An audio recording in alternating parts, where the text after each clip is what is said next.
মধু কারই না পছন্দ বলুন তো? অত্যন্ত সুস্বাদু হয় এই মধু, মিষ্টি খেতে হয় এবং তা শক্তিও প্রদান করে, এবং প্রত্যেকটি মিষ্টি পদার্থের মতোই এতেও খুব তাড়াতাড়ি পিঁপড়ে ধরে যায়। অন্যদিকে যদি নুনকে দেখি, তাহলে বছরের পর বছর রাখলেও এতে পিঁপড়ে ধরে না। এবার যদি কথা বলি বন্ধুত্বের, তাহলে বন্ধুত্ব নুনের মতো হওয়া উচিত, মধুর মতো নয়।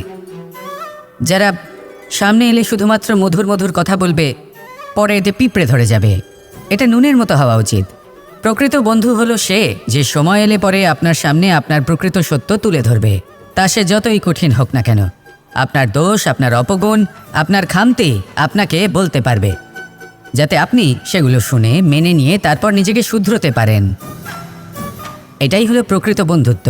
কখনো নিজের জীবনের আশেপাশে মন দিয়ে দেখবেন, অনেক সময় এমন মানুষ থাকেন, অনেক বন্ধু থাকেন, যাদের দেখে আমাদের মনে হয় যে এনারা খুব কঠোর, এনাদের কথা খুব কটু।